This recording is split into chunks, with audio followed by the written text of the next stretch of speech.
All of our brave volunteers. Round of applause for the princesses and for our lone butterfly.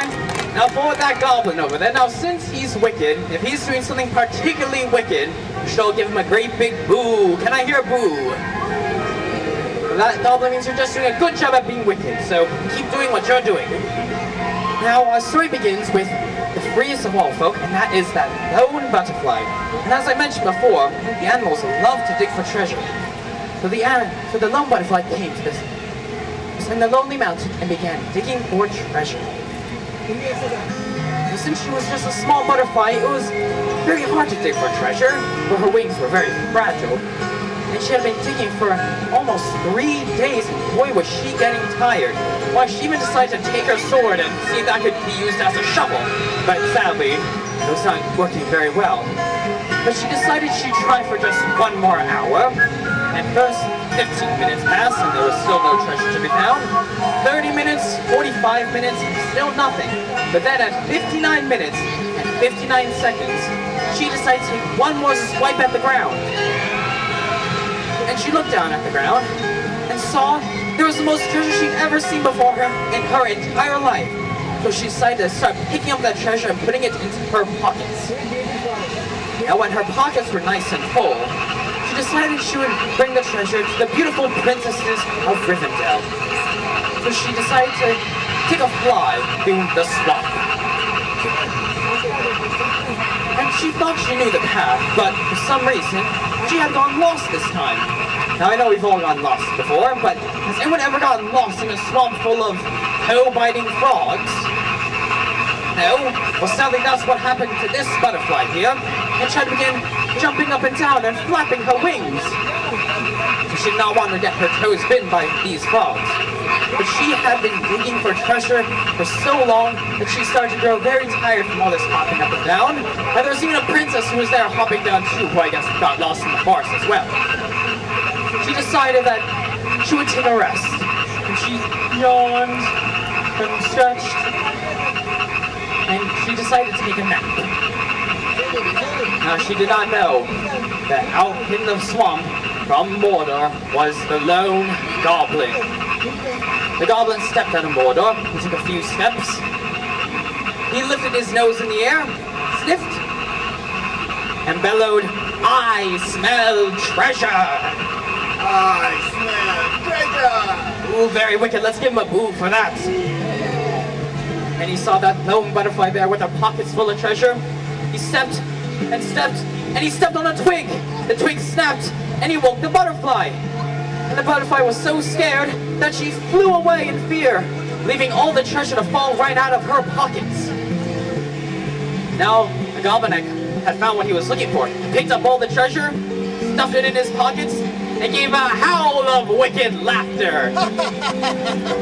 And as tradition, he danced back, all the way back to Mordor, with his pockets full of gold. Everyone give him a boo! Now, the butterfly ran back out, trying to find her treasure. And sadly, she didn't see anywhere. And she knew by herself she could not get the treasure back from that wicked goblin. So she decided she would go to the princesses of Rivendell, see if they could help with their good magic. And luckily, this time, she did not get lost. Now she walked up to the gates of Rivendell, stopped, raised her wing, and gave the gate 3 knocks. The gate swung open, and out stepped all of the beautiful princesses. And the princesses greeted the butterfly. They curtsied. And the princesses asked, "Butterfly, what seems to be the matter here? You don't have any treasure with you." Well, the butterfly said, "Oh, princesses, something terrible has happened. For you see, a wicked goblin came out of Mordor and stole all of my treasure. Can you help me?" And when they heard the word goblin, they were so scared that they all screamed!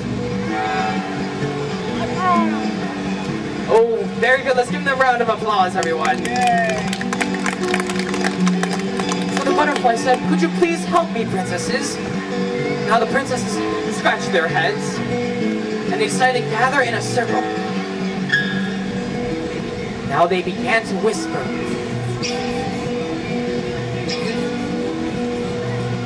And then they started to giggle.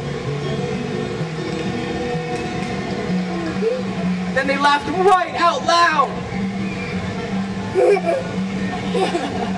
And they turned back to that butterfly and said, "Butterfly, I'm sorry, we can't lend you our magic." Now this made the butterfly very, very sad. She was so sad she wasn't even flying anymore. But then the princesses waved their hands and said, "No, no, butterfly, we're not going to lend you our magic. Instead, we're going to go with you on the journey and help you get that treasure back with you." And this made the butterfly so happy that she started to fly, or stand up, I guess. And thus they began their long trek to Mordor. And as they started on their journey to Mordor, they swam through rivers, they climbed up mountains, and when they reached the top of the mountain, they started sliding down the other side, faster and faster and faster and faster, until they fell right off the edge of the mountain and landed in a huge pile of sand. Then they stood up and looked where they were, and they saw that they were at the edge of a great, great desert. Now this was the uncrossable desert, everyone. And it is called the uncrossable desert, for it is uncrossable. Now, the butterfly said, "All right, princesses, now I think with my helpfulness and sword, and with your magic, I think we'll be able to cross this desert. Do you all think so?" And they all shouted, "Yes!" So they all stood up and started their long trek across the desert. And at first they were very proud that they were able to do this. They were marching, but soon they realized the sun was always up in the air, and they started to grow very tired. They started dragging their feet. Their tongues fell right out of their mouths. They were so, so thirsty. And soon they grew so tired that they all collapsed on the ground. But then, that one princess who was still standing up told her sister princesses that we needed to still make it to Mordor. We must use some of our magic. So the princesses stood up, and they began twirling their fingers in the air. And soon a breeze came over the desert. Clouds began to roll in. There was a crash of lightning and a rumble of thunder. And soon the clouds grew heavier and heavier. And what do you suppose came down from those clouds? Rain! Rain came down from those clouds and refreshed all the princesses and that lone butterfly. And they were instantly revived, and they all cheered! And they finally realized where they were. They were right at the gates of Mordor. And the butterfly cried out, "All right, princesses, battle formation!" So the princesses got in a line right here. Got in a line. And the butterfly was ready with her sword. And she stood right in front of the princesses, ready to defend them. Now on the other side of the gate, that goblin was getting ready as well. He stood up, walked over to the edge of the gate, and began grinding his sword on his shield. And he decided he would do his wicked goblin dance just for good luck, and he stopped right where he was. And now goblins, they do not start battle till the stroke of midnight. So at 11:59 and 59 seconds, the gates swung open. And they do very strange, for at midnight, goblins will lift up their right foot and stand that way for about 15 minutes. Think you can do that, goblin? Well, 15 minutes later, he took one step forward, and another step forward, and a very, very, very small step forward. And he stared down at those princesses and that butterfly. And the butterfly stared right back at that goblin. And they all stared at each other for one tense moment. And the goblin started making funny faces at those princesses. Now the princesses were very insulted by this, and they started making funny faces right back at that goblin. As well as that butterfly. But for some reason decided to make funny faces at those princesses. But then she remembered, oh wait, he has my treasure. We must begin our sword battle. And so they began to fight with their swords.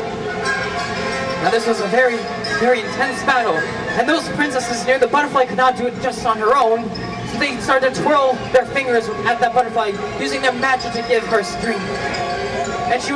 And soon the butterfly was able to push back that goblin. But soon, their magic began to dwindle, for they had used quite a lot of it to get that storm in the desert. And soon the butterfly was starting to lose the goblin, and the goblin started pushing the butterfly back. And it seemed like this battle would go on forever and forever, and it seemed like the butterfly would never get her treasure back. Then the princesses knew there was one thing left to do. They pointed their fingers in the air, twirled their fingers, and they cried for help. And they got help from the unicorn. The unicorn came down on the battlefield, swinging her horn and looking deep into everyone's hearts, saying, "Now, my friends, there is plenty of treasure to go around. Lay your swords before me." And the butterfly and goblin dropped their swords. And just as soon as she arrived, the unicorn disappeared. Now, we were very surprised by this, and then something strange happened. The princesses started to help the goblin up.